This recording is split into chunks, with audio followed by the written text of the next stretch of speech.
Obahi bebre nano poku are no ma wano asante kotoko no no so ni ebedi akwa aboabo ho etio ne to na sakra abo ankwa ye de etiri beto ho asem no frititio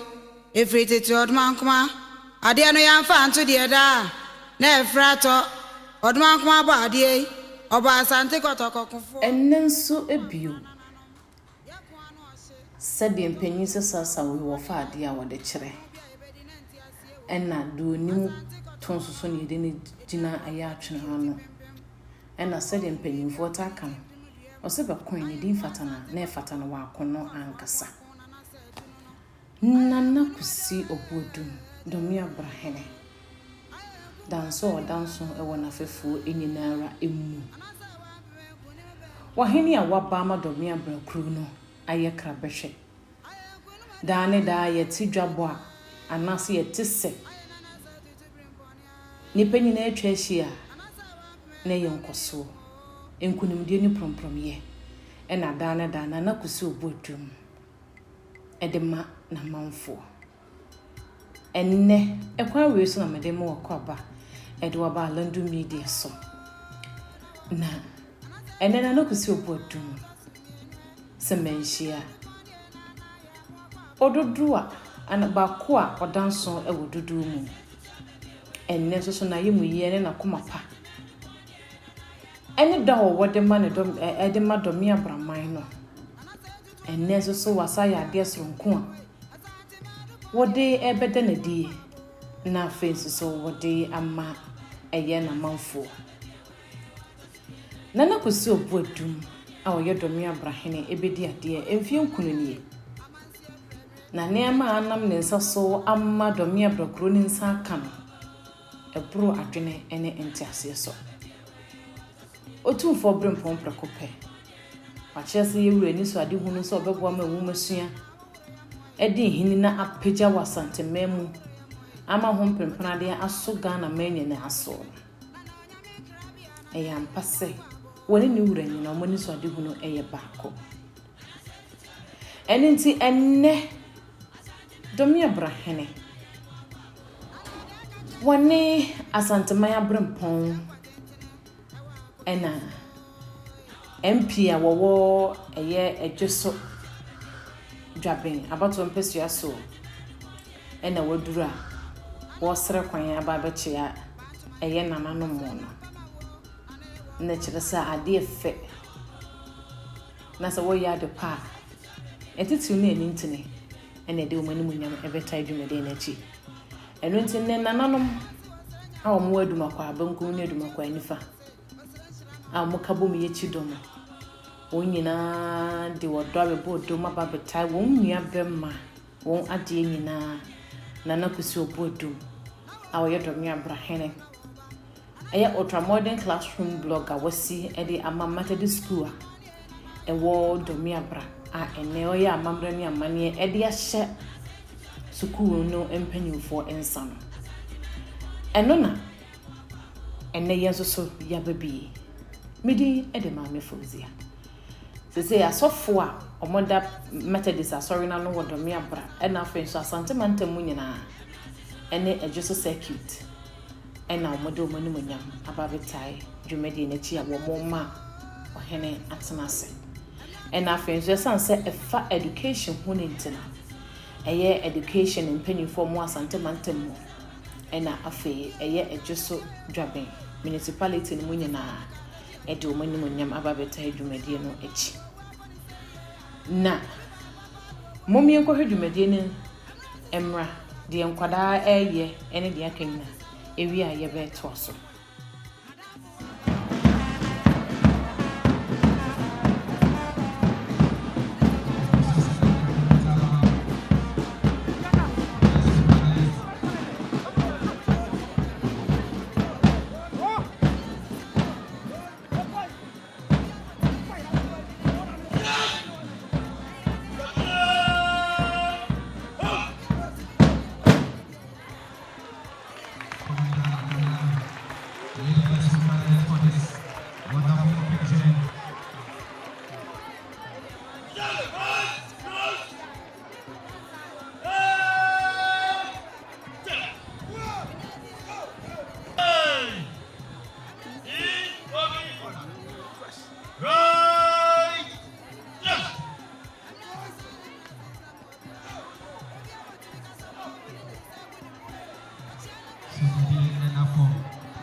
Francano ahodomi ensa baako Methodist asɔre ne deɛ ɛna ne dika deɛ wɔn mfimfini no ɔman Ghana ɛna asanteman nso ɛna ɛka ho no ɛti saa Francano ensa ade a ɛfa enwomasua ho biara no ana ɛda otukuruwe ɛne krawe ne bra me nwoma so asante ehene Otumfour se tutu nyam kese akoma so yi pa eno nti enne kotokwahene aro ne mpokwa kese de ahye ono a ne ba prekope wo hene ba hia hene nana professor wo hene ba boache ejei owo ahene otoso emienu awoye Otumfour hia hene ono enesa ye penyimpa wada Otumfour Charity Foundation ano one abrankase nyame ni ehene wo hene se na se amamre ne amane mu no nana ene ne nana ena wo etu atene fefefa wo matene fefefa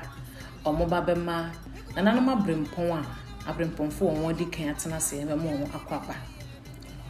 na obebusa se edi nti ena ohene ba eduru ho a nana no ma Brempongfo nyina pagya wo mu sede penyize yemfa ne die ma de ne die se no se yewura kotokohene etu nana no ma Brempong no bi se wo mesi nana mu odwumadie bi ase a ebuo ne ani die a yede ma kotokohene no se bukro no a ena wo de ma ohene kra obesi yewura nemu esan se adwumadie na se na sa adwabo na se no oyo sante hene ewo ho ohene ba emo akwaba ohene ba mo pia sesei ebre aso se cadet for no ebesere kwan afri ohene ba ho omra na nadam ombe inspecte omo parade no sanse wono enadwumadie no esi ne stresso enti mo mi enkohwemra odi animu Mr. Pabula Owusu one the director of education and just so municipal na say sanso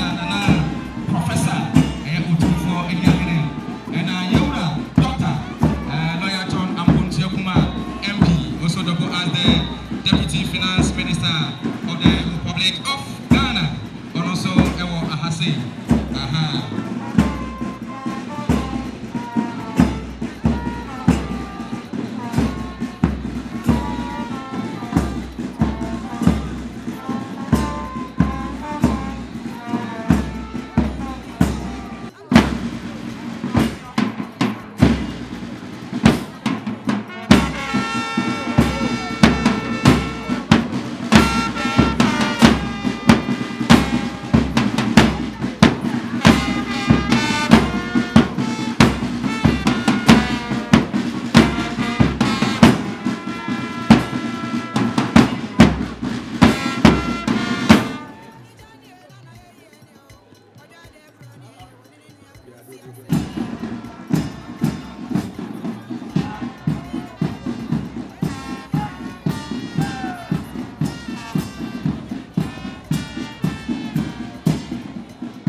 Yen yanum cadet for a day woman. Edumedia upon a real, ebra aso, say you moody in tear. You may dear potea and tear and ne. A year Domeabrahene and an animal boat a jay. A then a divia, as I say a fair addition hunting. A year director of education. MP our wife for rim ho, and impenu for or more, and a headmistress of the school no. I no. Also the woman of the same etuja. Mummy and Kotibra. Nana chairman. Medani Manukakra. Namada was bebre. A free say, why ye and Yoma bebre will crow muha. Nititru a year school. And Yoma with the boy said ye school, Bekoso, Nama school, and so I also Akoso. JHS1. Yeah, Emeno, Padaruma. Waboy Mienya, Morden laboratory, ICT laboratory. And yet, no toilets are no school mono. Na and yet, Wadaruma was a Sifufro and the Amai. The Tosso, Miansa, Oba primary school, a dear Bakwa, and answer a Torrential 2 and say, your school long broke, I say. As soon as 2 years, now Fena Kohia said, your poby, now a boy and now a boss, Nana, Oba Hono, and need to be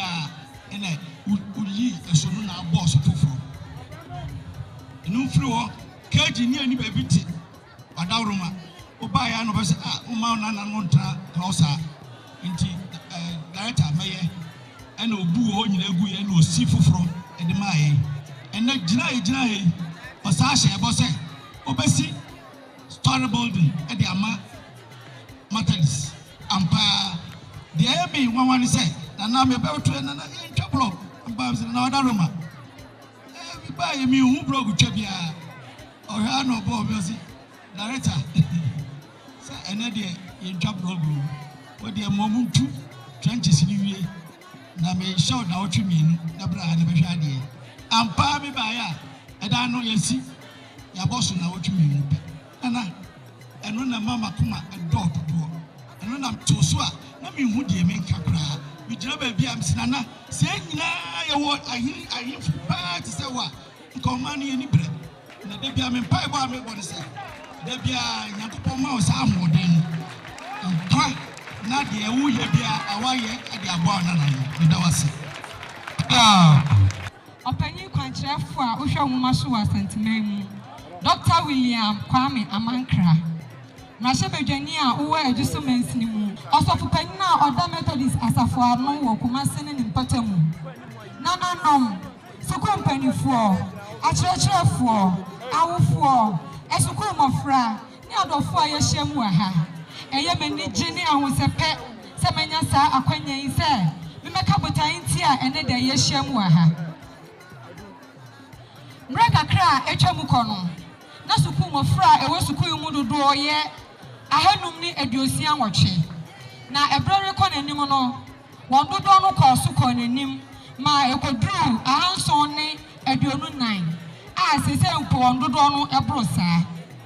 enam santi no here says suku ibenya suku adan no bi aka ho yenti opani kwankyerefo a ohwe nwoma so wo adwuso mansini mu owura kwabena owusu one ne mpanifo suku yi mpanifo bi a odidi so yi owura padmo owura yaboa owura jiman owura set boache dankwa osofo a oda methodist asafo Domeabrahene dinde osofo panyi Emmanuel kwajo Samuel kwajo eninfo onmonyamfo Emmanuel ankoma a oya assemblyman a owo Domeabrahene ne panifo aka de nkotosire akoto na nakosi obu adumanim say yedan no so enti oma mebrayen na naso ji yen feso ma o hye yen bose obesi dan no bi amayen enti adofo na nanom abusiafo ene dai se ye hyem wa ha na botai titi unti a ye ba ha ne se adefafa ye na nakosi obu adum na osi a oyo na osi adan ne basha o hye ma yen no adefafa wa ye ma yen no ene ne dai ye ba be pa ho ntoma enti misira mu nyina mo se mo ma yemfa enigye ahosepe ene wodon kamom ye hwema dwumadie enkwa awie ye boko na enkwa ye kra behwe medamase Domeabrahene anakosi obu adum ene nananu matra nkonya nana Domeabrahema the Regional Director of Education and the Municipal Director of Education. So from Penifua, Yeshawa, Honorable Assembly Member. Our four, any school for Yeshawa Highway. Emanije Kasiense and a day at 2 years. Na mesre mu se mama nyina yemfa nsembo kase ma na na kusi obodum nsembo kase pa nana yeda wase na yani so dwumadie ni wana montu a ode boa Domeabrahene Domeabraman mekai se asanteman ra Otumfour bedi akonwa sabre asemba akọ ka kire asanteman ne se tete no ye dudi asanteman nim so hina yese fa ye kwa akon na ene die se dudi ohine wa asanteman mu a yese fa mpuntu die nim prempuntu bre asanteman na me ogidie se sani so ade hunu ne afutuo yi eno na ye hunu ya na Domeabrahene wa kire se ampa Domeabrahene ade a esine ni so yie ana wada Roma yenso kakra betima ye de ata wachi ene nananom aka achi ame yakoso ahumpuntuo yi ewo yempaso ayi so no ye bekoso aye binim se niam ahodo pi ena aka ye hia ewo Domeabrahene enso nana binim se aban tumi nyeni nyina mo aso ngusu amutu anamo no motum safre ya emwa bia yenso ye de beboa na ye bekoso e de ama kakra meboboso eye mpuntu aka Domeabrahene eye ya kwan a ekoso yi ana minim se wa kwan na delay kakra na ofu assurance bia contractors no ba beto aso na ba bia aka ni nyina so ya ye e de aka ho school for park no so ye bedi ho dwuma na community center no so a odi ato yanim no eno so na ye beka ho ne ahwekwan ye befa so a ebe presa ne manimu ya ede abeka Domeabrahene puntu ho enti ene de ye ba ya ye ne nana ebeka bom na ye bie school ya enti asidake ene anigye ene ede ba nana ye da wasipi. Thank you. Mpanyimfo no de won no de sem tu dwawie ye no ena nana kusi obu adum wo ye Domeabrahene enso so de nanu no sem etu dwa awo chire mu niema pa wa ye de aboa eye Domeabrahene dudu nyina eni etwia Ora Regional Director Ziam and Obesi Minister Anaemu Ziam Another day ya de asida bedikan amanyankopon Ziam isan se onu na enam na dum so a ɛnɛ ehu adefɛfɛ a ti sei sɛ yɛwura MP ɛkasa no ɔkan sɛ yɛwura ɛbɛfo abɛnwa ɔse ɛnɛ yɛde usi akonnwa so a ɛnyɛ ako a yɛde etuo ko biem na mmom agumasua ɛne nkɔsoɔ ɛna ɛsɛ ɔhene bi ahohwɛ na ɛba okuro so ɛdo na yɛbɛdi akonnwa yi yɛn nso yɛsua deɛ yɛwura ɛyɛ bebrebe wɔ asanteman mu ha ɛne Ghana man mu ha a yɛn nso yɛtoa so wɔ Domeabrahene mu ha ampa ɛbɛfra akonnwa na school bi si ɛna di kansi hɔ na hɔ yɛ apata Nkurɔfoɔ na wɔn te apata si na msi daabi ade nti na nemre ɛsɛ nkɔla atra apata so yɛde kan yɛ no ɛbrɛ a yɛyɛ police station no yɛyɛ ka ho na ade a mepɛ sɛ metwa m'ani na mehwɛ yɛwura MP saa berɛ nyɛ ɔno na ɛwɔ ha ɛdan yɛ esi yɛ yi ɔnabɔ ɛpae mi wa na yɛsi ekuo bi di nadmo wɔn ba bɛ susu ne nyinaa sɛ yɛbɛhwɛ na yasan abɛbɔ so wɔn ba wɔn sena na yahoɔden nso bɔsoma yɛn na yɛde ho nneɛma nyinaa bɛyɛ dɛ ɛbɛba sɛdan na nadmofoɔ no wɔn de mi nkyɛnse ɛbrɛ mi de a honorable mi nim na education director aba bɛka nneɛma bebree a aban ɛyɛ ɛwɔ nkuro so apa aban hyehyɛ deɛ wɔn mu sɛ kuro biara no ɛsɛ obiara enya ne kyɛfa ɛso pɛsɛ mi ma director ti sɛ Domeabrahene deɛ mfie duni mi kure ufam a about 95% ne nyinaa yɛ MPP foɔ ɛso mo kyɛ biribiara ne mo agya mi kuro mo agya ɛfa nwoma sua ho mia mebɛfo akonnwa mfie nkroni mehu sɛ adwu so abɛyɛ bibi sɛ dan anaa bibi ɛde ama kureda yana medi ho ya bebree sɛ sɛbe ɛbɛduru abatoɔ deɛ a MP4 bɛba wei bɛba yɛbɛba bɛyɛ campaign nanso ɛduru sɛ mmoa deɛ a na ayɛ den kakra agya minua kura ɛbae ɔyɛ deɛ obetimi nanso ɛyɛ adwuso MC for ɛyɛ district ne deɛ yana obɛka sɛ Domeabrahene ɛne nkuro no bi deɛ ɛnka ho sɛ bia adwuso nko a na ɛsɛ ɔmo hwɛ ɛde wɔn na wɔn deɛ mɛsrɛ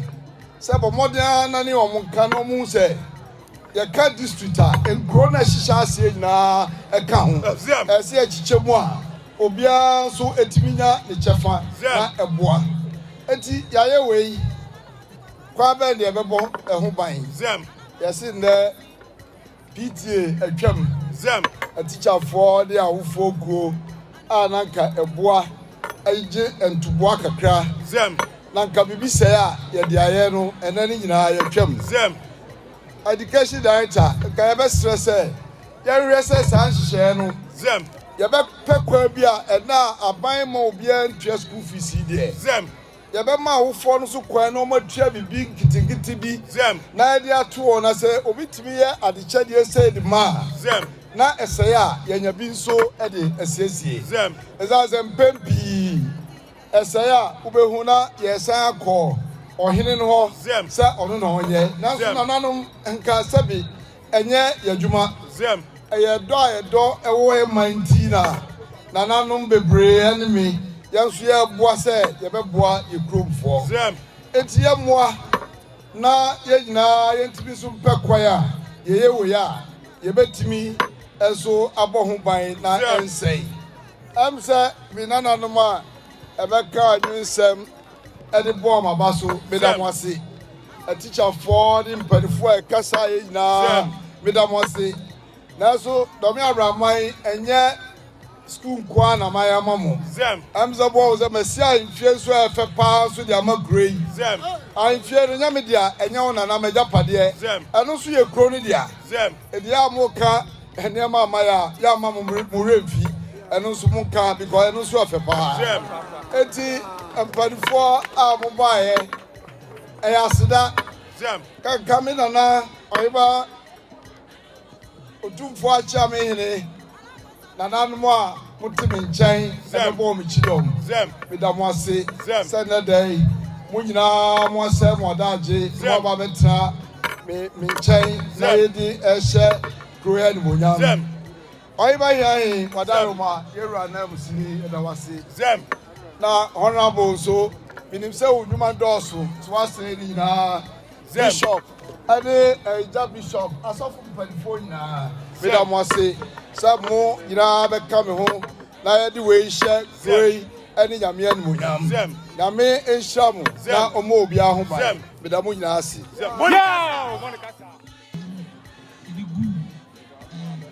Methodist asɔre a wɔn ɛwɔ Domeabrahene ɛkyerɛ wɔn ani so asɔ ne nneɛma pa Domeabrahene ɛfiri sɛ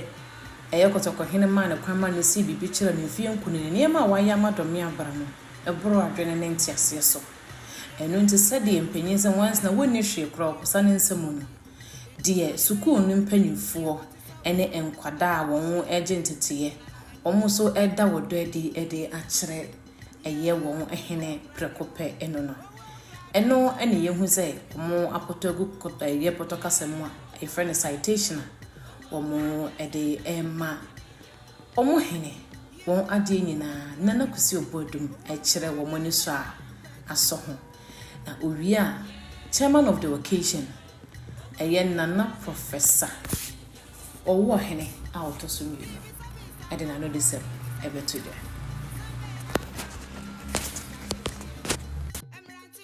Nana Kusibodum, the Honorable Minister, MP, Right Reverend Bishop Nananuma Moshiase, on behalf of Otumfour Osetutu II, I bring you greetings and also words of encouragement. We've all heard the good news about why we are here. And it all has to do with going back to what Otumfour Osetutu II himself started 23 years ago when he established the Otumfour Osetutu II Education Fund. And through that effort, 25,000 students obtained scholarships to gain education. This work is continuing. And I stand here as the chairman of the board of directors of Otumfour Osetutu II to really congratulate Nana Kusibodum for the work that he has done. He really speaks to what Otumfour tells us to do when we all swear the oath to bring development to our communities. And this is the evidence of the value of public, private, and traditional partnerships. Whereby all of us coming together, we can do our part to bring good quality education to our children and to the nation. Education is the bedrock and the foundation of every nation's development. And that is what the Sustainable Development Goal says. As I stand here, I also see a lot of happiness. The children dancing, they're all happy. We are all happy. And I'll equate happiness with service. When we swear the oath, we swear to serve. So when we are here as chief, we're not here only to be served, but also to serve. Because as we all know, a very good Chinese proverb says, if you want to be happy for 1 hour, you should go and sleep. If you want to be happy for a whole day, go and fish. If you want to be happy for a whole year, then try to win the lottery. But if you want to be happy for the rest of your life, find somebody to serve. And this is what Nana Kusi has done. He has served his community by bringing this edifice to this compound that will serve this community and the nation. Nana Kusi has done a yeoman's work, and we should all emulate him as chiefs to bring development to our communities. Me born Nana Kusi abaso said the Otumfour Osetutu II shall say in Dunu Miensa or tea a crew out of the boa and Dusia, Sanson warrior. say free samre no enkwala nipa be empem aduonum num a ya mo scholarship enya adisua eno na kire say aban ene nipa ene nananum ka bomo a ebetima ye enema pi a ebebo ye nyina na ne hia pa say ne ka minister kan ye no say ebetima man nso atintim ene ne sustainability no so e bibia na tintim a enkoyi na na kusika say we sit down o na nso enfie bi o say gina ho na de wo mo no etimi yesterday eye mo no yeso ni nyina ne e fa train flip mase konkran e wo himfa etimi amo ho ban enti adena ade papa na ade fefe na abakruma se no teacher for school for kroma for mo ho ban enti ne ban kunimdie emra ne koso emra kroma se na kusi it was the science to forward was the boa so na me shira mu nyina asomaba mafia baby enwumasua wo bia na Otumfour Charity Foundation ewo ho ene Otumfour Educational Fund enne ye bia school dan no na Charity Foundation so che eye books a free Otumfour Foundation ede ama enkwada wo mo Methodist school enye nkro mo Methodist school nko enkwada adusuafo wo mo ewo Domeabrahene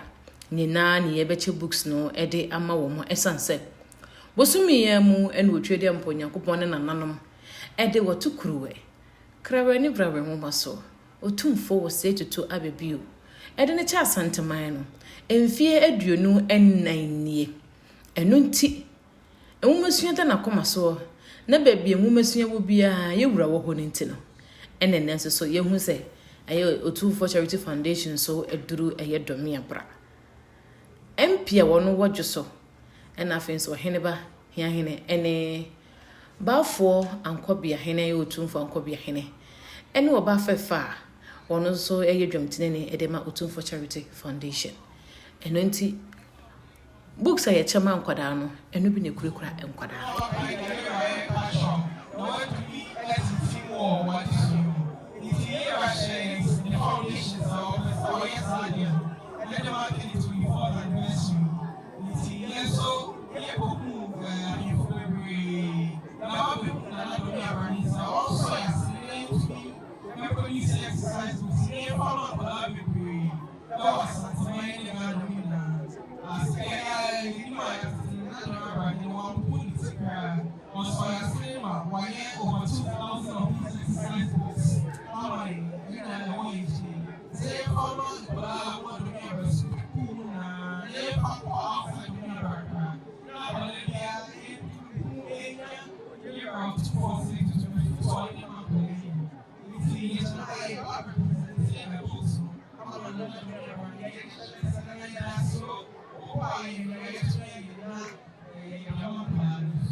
Brempong.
Sese ya che books na wie dia na ebra so se eye nana kusi obodum wonne ohene be hia hene ebie kwam eye amamre ne amane edi school no ehye eye Methodist impanyumfo ensa na MP enso so aboa bia bibia aye kama akasa ombepa achire se na kusi obodum this is ade wedi ehu hia yie papa na kusi obodum be mabano wa chire se be queen din fatana efatana wa kono anu ampa wa ye nhira e de ama Domeabra sanso no wa ye nhira e de ama eya asanteman nyinara ejidi yese